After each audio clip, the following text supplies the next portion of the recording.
Einmal hier. Danke sehr. Sehr. Soll ich nicht? Doch. Okay. Ja, keine Ahnung. Oh, der hat aber eine schöne Farbe. So, Schönen guten Abend. es sammelt sich schon. Heute wieder auf Englisch, oder? Ja, jetzt sofort? Oder? Nee, jetzt noch nicht. Aber Herzlich gleich. willkommen, eine weitere Folge von Live im Wein-Kreis. Ich habe gar nicht mitgezählt, wievielte das ist, aber das prüfe ich nachher mal nach. Nicht, dass wir schon ein kleines Jubiläum verpasst haben. Neben mir sitzt Kilian Kreis wie jeden Dienstag. Das ist der Björn.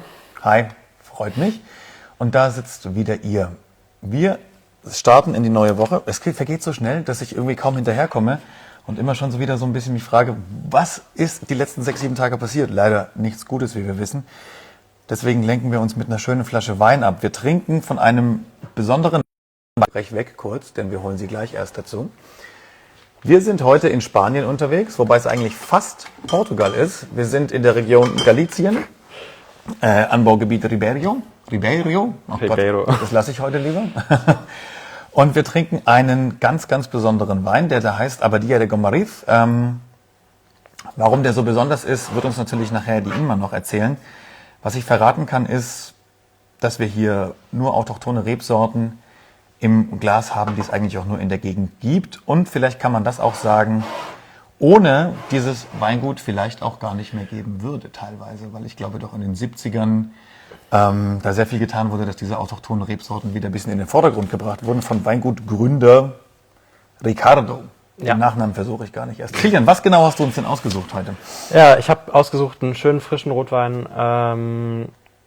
Inma will invite you in an instant, or we can already invite you now. Yeah, But, why not? why We not? can switch to English anyway.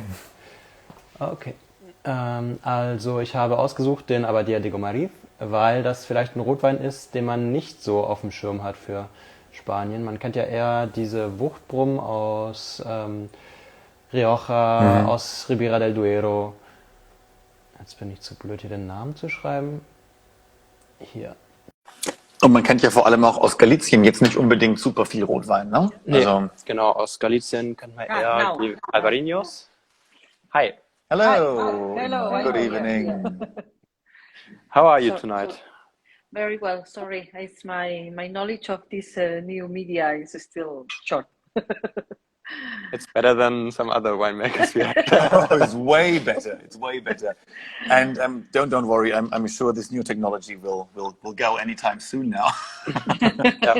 It's nice to have you with us. We've just been talking about the wine we are drinking today. We haven't even tasted it today. You also have something in your glass. Very good. Maybe this is what we do first, right? Yes. So welcome everyone to Live im Wein-Kreis. Welcome Inma. Let's just have a sip. Cheers. Cheers.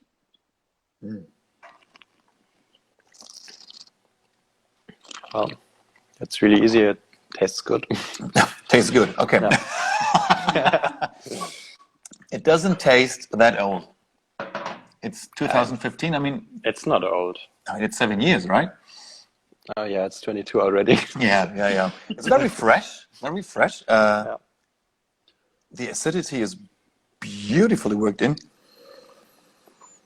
Oh, Yeah, I mean, you can really taste the climate. It's not continental. You have a lot of influence from the Atlantic, cooling influence, which I really like. it's very, very, very intense. I really have to say. But I mean, you can say it even better, of course. So what are we drinking today? What is the special story behind this wine? Well, it's the name. It's Abadía de Gomariz, so it's something that already says something because it's from. Well, Gomariz is the village where we are. It's a place the appellation is Ribeiro in the northwest of Spain, in Galicia. We are an inland region, so we are 1 hour far from the sea. I think it's what we can feel here. No, maybe it's another grapes that where we are. Maybe people is used to know from this region, because most of the people maybe knows better about Mencia or other grapes like that. This is mainly Sauzon, 50%. But it also have a little bit of Brancellao, Ferrol, and a little bit of Mencia. Just the 5%. But what really makes the structure of the wine, the influence we can feel better, it's Sauzon. Sauzon, it's a grape that you can find in the south of Galicia, but also in the north of Portugal. In Portugal, it's called Sousao or Vinhão, depending if it's in Vinho Verde or in Douro. In Douro, they use it a lot because it's in the blends, but it's not very common to find it like a single grape wine. And this is because it's... We have one. Yeah, from Alves, but it's, by next one. But it's not very common. No, it's difficult to make the wines with this grape because it's quite.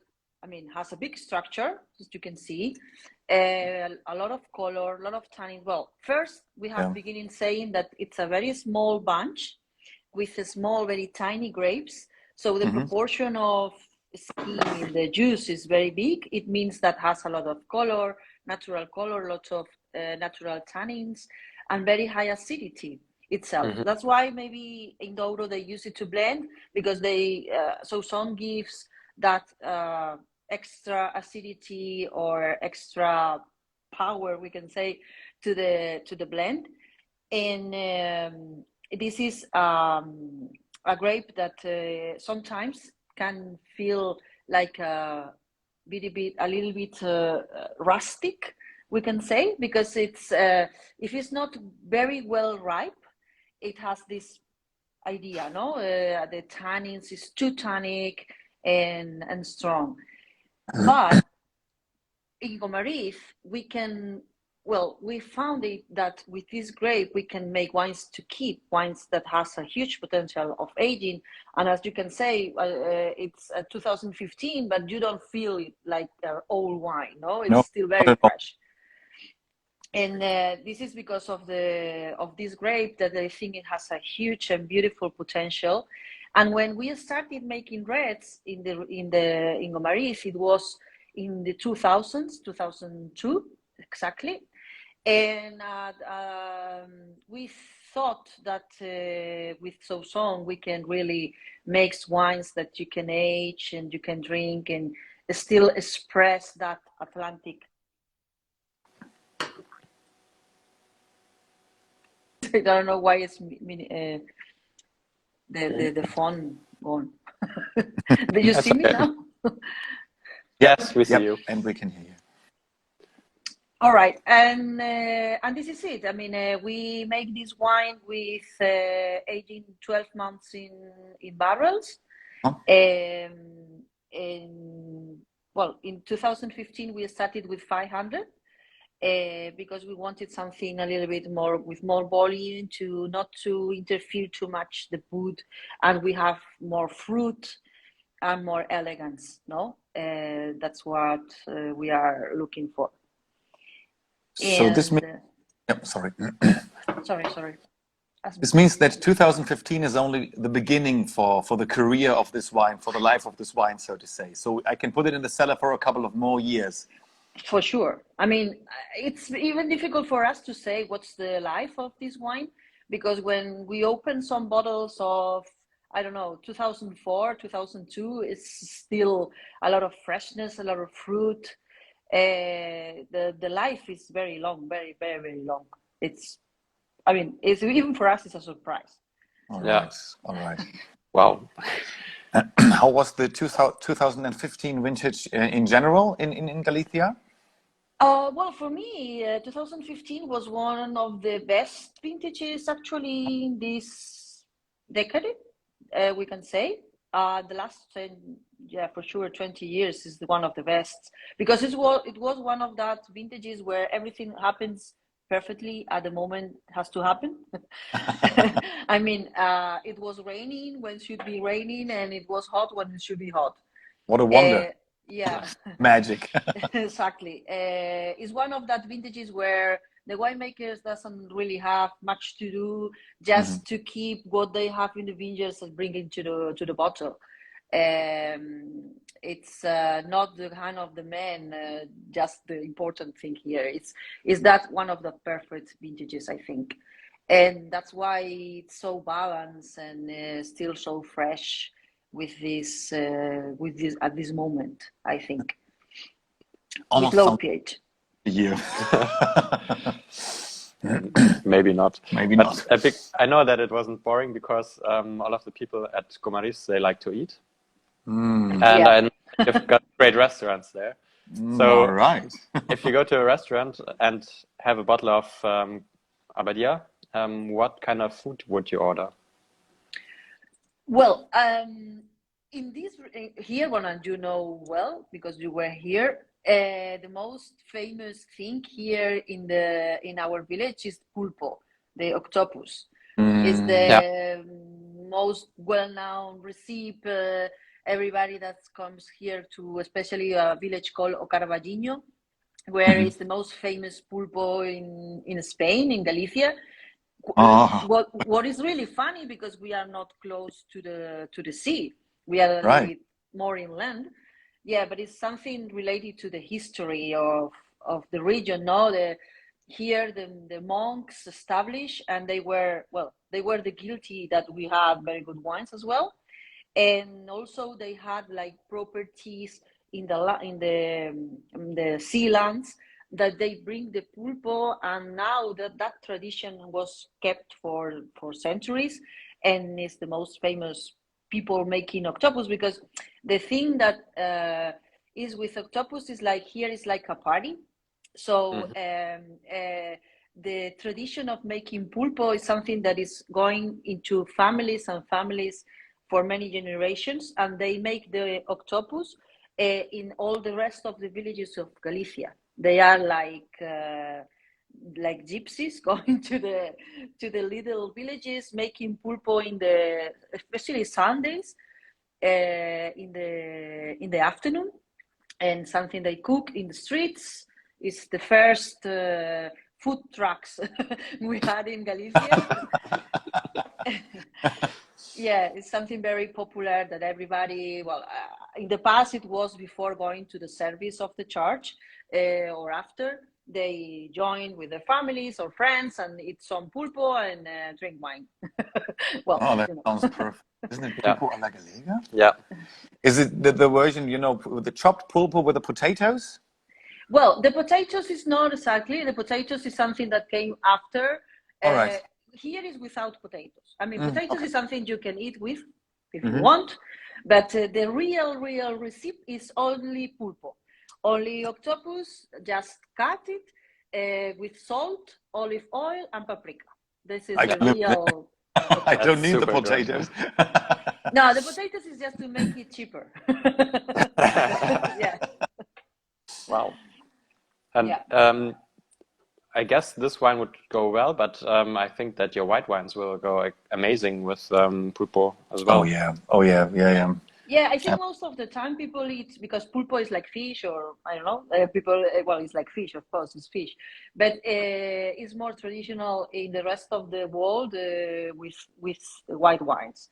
But the truth is that here we eat it with red wine. I think it's because of the gelatin, that also the paprika, no? And so the reds are like more, with more structure and can clean your mouth. And it's also like something with the because of the tannins, also goes well with the octopus, I think. Oh, where do we get some octopus? We have to catch a plane. You need it now, yeah. There already was the first question from the audience, from Kati Fikes, a very excellent sommelier here in Germany. She asked how old your vineyards are. Well, it's a good question. The media should be around 60, 70 years now. Oh, okay. I mean, the truth is that the family, they are from Gomariz since, I think, more than 4 or 5 generations now. And they had vineyards, of course, because everybody here is related. I mean, everything is related to wine in the region. And the family of Ricardo planted the first vineyards maybe 100 years ago or even more. The winery began like Coto de Gomariz in the 80s. After Ricardo's father goes to America, South America, many other Galician people at the moment moved to South America to look for a better future for their families. And when he came, he never went at all. I mean, he always came back. Ricardo actually grew up in Madrid. And when he was old enough, I mean, he spent all the summers in Gomariz, and he makes the wines for the family. But in the 80s, they decided to make something like more business, and they created.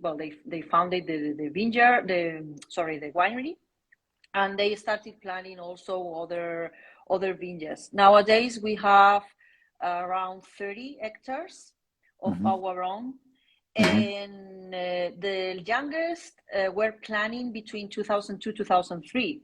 So now they are almost, the youngest are around 20 years. The youngest are 20 years old already. Wow. Yeah. But I saw on Instagram that you replanted vineyards this year. Well, we are always replanting. It's something you can do. For a few years, some of especially some of the vineyards we planning at the beginnings of the 2000s, always that we had in mind was to make quality. So sometimes maybe we made it with the wrong rootstock, and we had some problems in some of the vineyards with that. So now we are replanting that with other rootstock that it's maybe more adapted to our soils and our weather, looking for a better future. So we are also learning. No, you are always learning about your own terroir, and we are replanting some of them. And in other cases, it's just because in the older vineyards, sometimes the vines just die because some problems, maybe some virus, just only not affected not only people, also the vines. So in some of the vineyards, we had some problems with some virus, and some died, and we are just replanting. And some others, like you saw on Instagram, we are restoring that plots with more stronger or more adapted rootstocks, looking for better quality in the future. Okay, maybe I just explain the rootstock thing in German shortly. Yeah, please. Because I don't know how deep all of our audience is into this. Die Reben, die wachsen nicht auf ihren eigenen Wurzeln, sondern auf Wurzeln von anderen Rebsorten oder Rebarten. Das ist deswegen, weil die amerikanischen Reben, die sind besser angepasst an die Reblaus und widerstandsfähig. Allerdings gibt es da ganz viele Unterschiede für die Wüchsigkeit, wie viel Trauben die produzieren etc. und wie gut die an den jeweiligen Boden angepasst sind. Und da ist es super wichtig, für die Rebsorte, die man haben will, und den Boden und das Klima, den man hat, die richtige Unterlage, also die richtigen Wurzeln rauszusuchen. Und wenn das halt nicht passt zu dem, was man hat oder machen will, muss man halt den Weinberg neu anlegen. Wahnsinn, oder? Kilian ist wirklich so ein wandelndes Lexikon. Ich finde es wirklich faszinierend. Er liest nicht ab, es wirkt so, aber es ist einfach in seinem Kopf drin. Wirklich, wirklich erstaunlich. Ähnlich wie beim Malbec dann wahrscheinlich auch, oder wo man die aus Argentinien oder aus Amerika geholt hat. Die Reben dann, ne? But I think we should change. Sorry, let's get back to English. When Ricardo started it in the 80s, as you said, I've read it on your homepage that his aim, his goal or his vision was to concentrate on the grape varieties that are exclusively present in Galicia, which I find is very interesting, but also very challenging mission, I guess. So what does it mean to you today, after 40 years or something like that, to still be working with all these exclusive and original grape varieties? So how important is that tradition to you? Well, it's the main thing. I mean, what is really, really important nowadays is you have something something from the region, adapted from centuries. The real grapes, something that you can, is the extra value of our region or many others. No, it's if you have something indigenous, why to use international grapes or other grapes when you have something original from the region? No, it's the most important thing. In that case, Ricardo's father was a visionary, I think, when he started, because nobody was making that at that moment. Unfortunately, in the 60s, 70s, people was planting other grapes like Palomino from the south, or Garnacha Tintorera, that is the Alicante Bouchet. It's hybridus.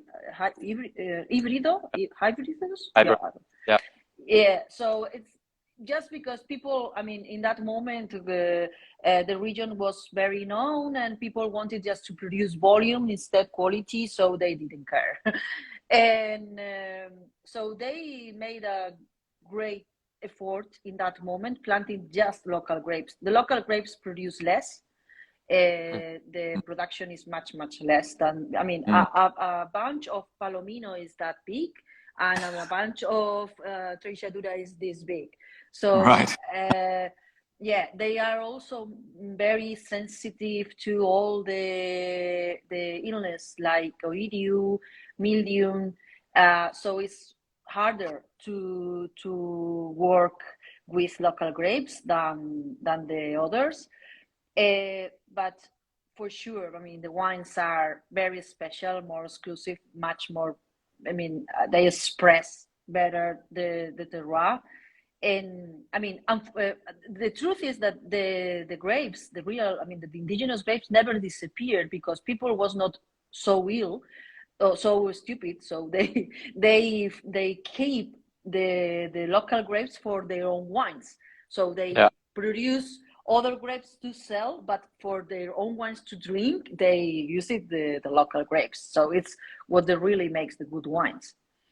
And especially the whites, no, that Treixadura, Albarino, Godello are the most well known nowadays. But also with the reds, like Sauzon in this case. Do you think that the shift to the more easy grape varieties like Palomino or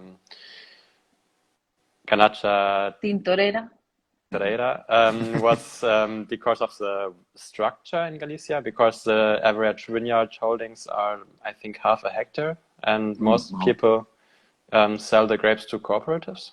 Yeah, in the moment, the 60s and 70s, I think was the cooperatives were the first, the big cooperative, but also there were some private companies that they produce in big volumes. I mean, the Ribeiro at that moment, the production and the consumers were very local. We actually, I think, Coto de Gomariz, we were some of the first starting an export, and it was a little bit later. At the beginning, nobody drinks Ribeiro out of Spain, and especially in Spain, it was known like a cheap wine, and that's why they use that kind of grapes. Okay. But I see that the present and the future, I mean, it was a few other producers, not only the Ricardo's father, but also, for example, Viña Main, that a little bit later, in the same decade, they also started with that, and he started also export. So was one of the first. And at the beginning, they started with the whites more than reds.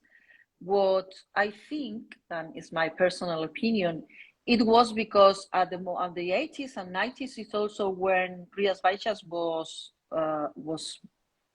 born. I mean, was starting, and they were positioning Galicia like a place for white wines, like with Albarino. And I think they were intelligent in that moment, and they said, well, we have to follow that trend and planting more white and red, because it's what people maybe more understand about Galicia, because we never forget that Galicia is the green corner, no? It's the green Spain. So for the weather, and we do have the climate that is good for fresh wines, no? Yes, definitely. Yeah. By all that I just heard, maybe I'm doing the merchant again, but this is such an excellent wine. And now with all you've been telling me about, the difficulty with these, grapes that don't yield that much, how can you keep the price so low on this wine? Because it's around, I guess, 14 euros, 15 euros 50 here, euros. which is, almost ridiculously cheap. Well, that's good. That's true. No, I mean, the truth is that we can do that first because it's our own grapes. So for sure we should raise the price. It will be much more fair. But the thing is that, I mean, as I said, no, Ribeiro was not a very well-known region. So it was, and it is still. It is. It's hard to sell. No, it's something even. Maybe for me, it's easier outside Spain than in Spain, because in Spain, people still have that idea of cheap wine. So we are a little bit more expensive, but still there are a lot of cheap Ribeiros. So it's hard to sell and explaining why. I mean, the truth is that people taste it and said, well, okay, this is better. But still it's, I mean, it's hard to explain. People has to, I mean, maybe we have to make things like that, not a lot of promotion, a lot of fairs explaining why, well, we still can make good wines. And I hope in the future maybe someone from maybe a good writer or something said, no, this is the best, one of the best regions in Spain. You should raise the price, and I will be really grateful for that. Yeah, but let us buy enough of your wine before the prices are raised, right? Sure. And yet this is a region that's still more or less popular for white wine. But this wine, of course, proves that you can produce excellent reds in the region as well. But why do you think is it still in at least in my head and in the heads of some people I know still a white wine region? Well, because of that, no, as I told you before, in the 90s was Rías Baixas what started to be promoted very, very hard. They had help from the government with a lot of subsidies and things to promote the Albarino. And Albarino helps a lot to all the Galician wines, actually, because it was what really put us in the map of wine, no? So that's a white wine. So still, I think if it's hard to sell a white wine, even more to sell reds, because we have other regions very well known in Spain for reds, like Rioja or Ribera del Duero, a little bit later. Also now the new regions making garnachas. So it's I mean, it's something, I mean, I think it's just a thing of time. No, we need more time. We are very hard workers, so I think this is the future.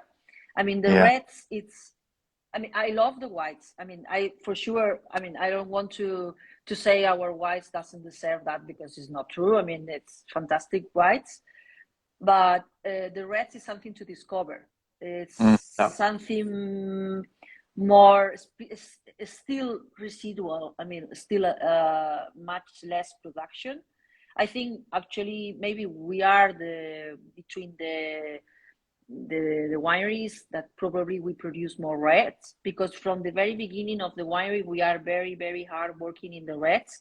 Say, look at this, we can make that, for example, so please drink it because we want to make more.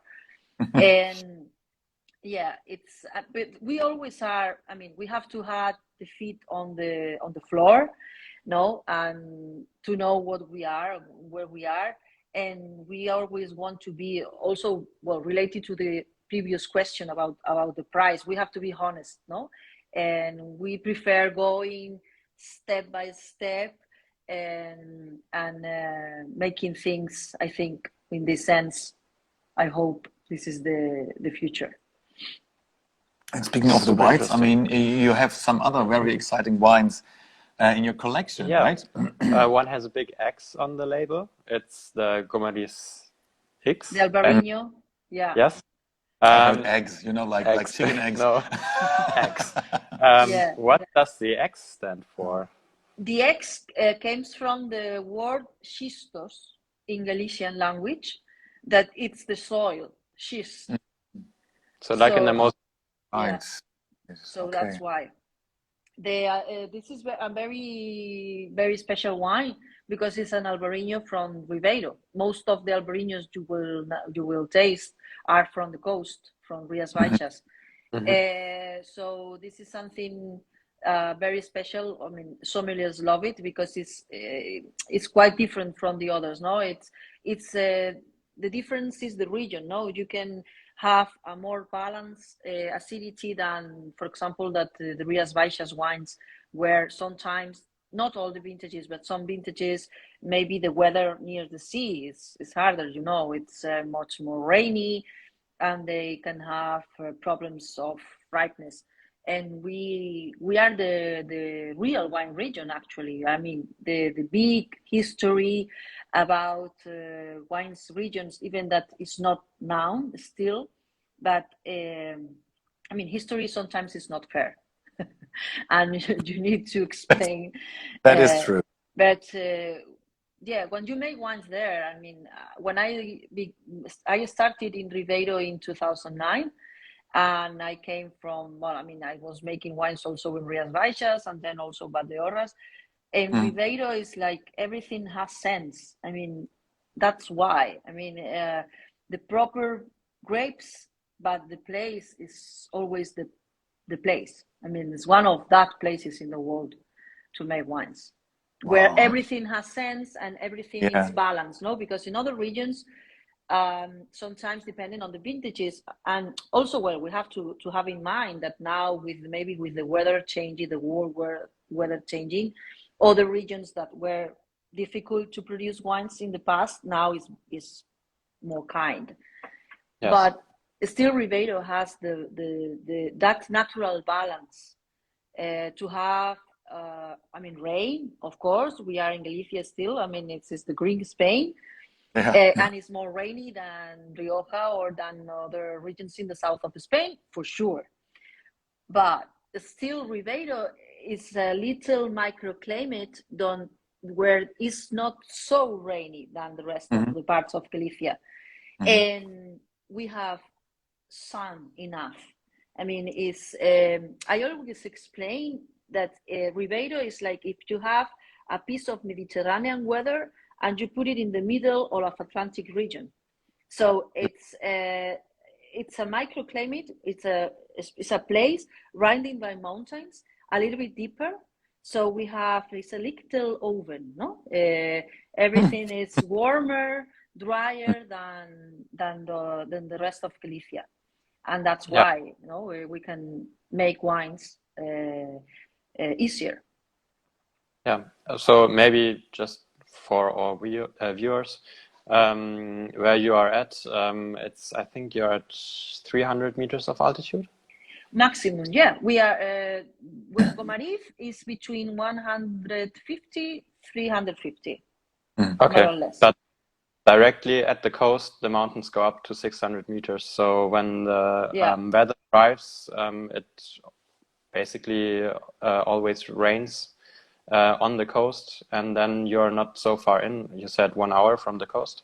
Yes. You get much less rain and winds. Maybe half. I mean, for example, between us and the coast, there are mountains. Mountains that stops the storms. So in the other side of the mountain always is raining, but if you cross, we have the tunnel, and you cross the tunnel in the car, and in our side it's not raining at all. And this is nature, no? It's the reason why. It's like in the Douro. It's like right. It is, yeah. Yeah, actually, Douro Douro was the consequence of the historical problems that we had with the in 17th century, 18th century, the English traders came first to the Ribeiro to bring the wines, no? But there were some problems, between the queen and the king of Spain, that kind of things, political problems. And so the English traders went to the next valley, and the next valley down, it's Douro. And in the 18th century, 19th century, the best English traders established there, and they started producing the Porto wines, things like that.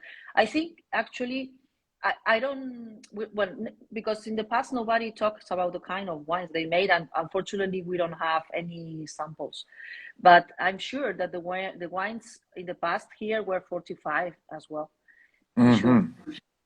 That's interesting. It's very interesting, absolutely. Pity we can't find out.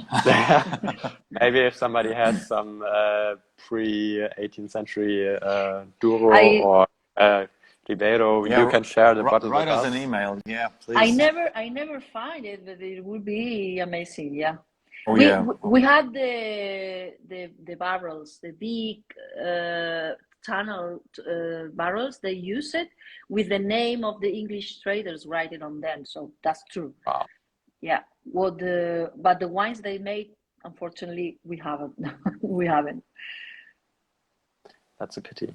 So what I always find so exciting is being at border regions. You're very close to Portugal. Portugal actually is nearer than Rioja, I would say, by far. Basically everything in Spain. Right. So this is similar in Germany, where we have, regions like Pfalz or Baden that are very close to France, and there are overlapping influences. So there are French influences on this side, maybe even some German influences on the other side. So what about you? Is it a mix between Spanish and Portuguese tradition, maybe even? Definitely. I mean, it's a mix. It's we are just in Spain and they are Portugal, also because problems between the kings, but essentially we are very close in culture, in traditions, in food, in wine. We use the same grapes. For example, if you go across Minho, in the other side also you find Trachadura, Alvarinho, is the grapes are very, very well, sometimes are even the same. Yeah, it's not the same region, of course, because every valley is different and everyone has their own particular, but culturally think, historically think, in the language, we have the language as well. It's more or less the same. Galician and Portuguese, that just change the pronunciation. But the words, if I read Portuguese, I read it all. Just change a few letters. But isn't that, in these days, the perfect proof that borders only exist in our heads? That's, I guess, what you can take from that. Yeah, that's something we can say to Putin now as well. Yeah, absolutely. With the pen drawn across, you just can't divide the culture. But that's a very that's a different topic. But I guess that's what we can take from it. That it's just everything is together. Borders are just non-existent in a way.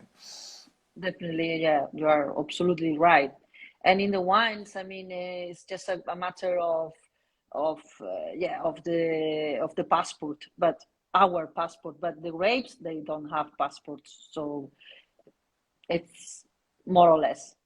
And it's amazing what also Portugal, that was a little bit behind, now it's making absolutely special wines and very good wines as well to promote and to export. It's something great. Not just Douro, or Porto, of course. Porto, it's other thing. But the rest of the regions in Portugal, they are making, even every year, they are improving and making better wines. Definitely. Absolutely. But in Spain as well. I think it's everywhere in the world. Well, of course, we are learning, no? Yeah, that's true. But Yeah. It would be a shame if we wouldn't, make a worse wine every year. No, the truth is that technology helps a lot. I mean, you can make wines wherever you want with the technology we have nowadays. But what you never can change is the place, is the terroir, no? The concept of French. So Yeah. that kind of wines, very, very special on the top range, I think always will be made in these regions, no? In that special little places in the world where the wines are, I mean, they have the natural balance. You can make the balance adding or taking out things. But when that comes from the nature, nothing can be compared with that. It's Okay. Yeah. I think more that perfect. fits quite well with the last question. Somebody asked, why does this wine age so slowly or still taste so young? Yeah. And I think it's just because of that, the natural balance. You have the fresh acidity, nice tannin structure, and I don't think it tastes old or 7 years old. It tastes really, really young. Doesn't. Yeah. Absolutely. You don't taste the age. And I think Yeah, that's the saison also is because the potential redox of this grape, it's I mean it takes a lot of time to oxidate. So there's time doesn't matter for saison. yeah. Well, as you can see, our bottle is empty, is long empty, Yes. I and have I still guess some. enjoy. Okay, one more question. No. But I think what we've just been talking about, non-existent borders and everything, it's a perfect closing remark. Thank you for joining us tonight. This was fun. This was so interesting, really. Thanks for all the insight. I had a good time. I It learned was a lot. super interesting, yeah. Thank you for having me. For me, it was short. I don't know for the rest of the people.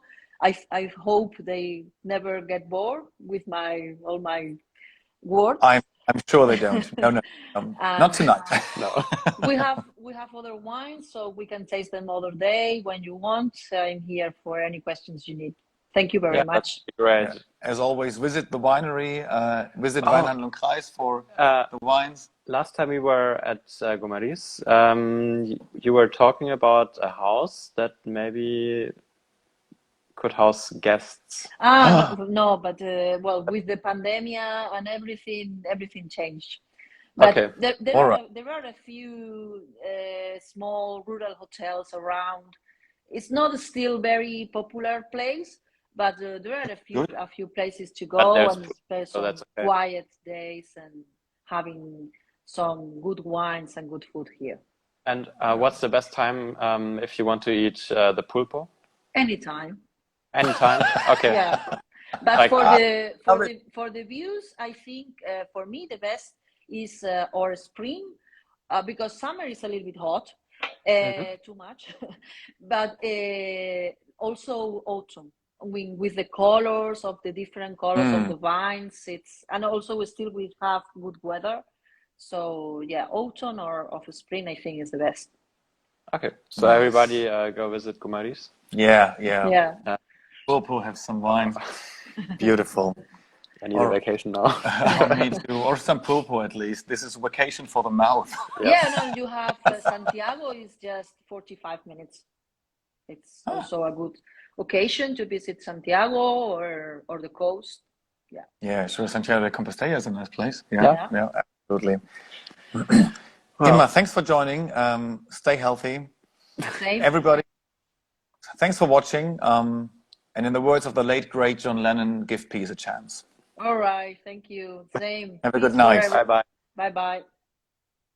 And for next week, what are we having? Special as well. Yeah, I mean, it's every week is something special, I know, but it's true. Unfortunately, there's a problem with the transport company. Right. I think now we can talk in German. Ja. Die Spedition hängt leider ein bisschen, deswegen müssen wir switchen. Und zwar gibt es nicht den weißen Port, sondern... Ist der richtige? Nee. Hier. Vorsicht. Wenn wir ganz ehrlich sind, ist es trotzdem nicht schlecht. Es gibt auch einen 10-jährigen, den 10-jährigen roten Port. Es tut uns mega leid. Es hängt nicht bei uns, sondern bei der Spedition. Der weiße Port kommt ein andermal, der rote Port, also als müsste man es entschuldigen und es wäre was Minderwertiges. Der ist ja natürlich ebenbürtig. Der weiße ist spannend, keine Frage, aber der rote ist eine Liga für sich trotzdem, keine Frage. Also falls jemand den weißen Port schon gekauft hat, kein Problem. Der ist sehr geil, den könnt ihr natürlich trotzdem gerne aufmachen.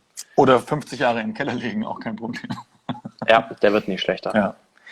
Also bitte nächsten Dienstag 20 Uhr wieder einschalten, wenn Kilian und ich uns zu zweit eine Flasche Portwein genehmigen und hoffentlich davor etwas Kräftiges essen. Oh ja. Was essen wir? Weiß ich nicht. Irgendwas Süßes vielleicht oder dazu was Süßes und davor eine Käseauswahl davor und danach vielleicht noch ein bisschen Pastéis de Nata oder sowas in der Art. Wer backt die uns frisch? Wir könnten einen Kaiserschmarrn machen. Ja, das hast du letzte Woche schon gesagt. Das ging mir auch nicht aus dem Kopf seither. Wir überlegen uns noch was. Ihr auch alle bitte. Holt euch den Port, überlegt euch, was ihr esst und dann machen wir uns einen schönen Portweinabend zusammen. Wir haben es alle verdient. Arrivederci. Schönen Abend euch allen. Danke fürs Zuschauen. Ciao. Ciao.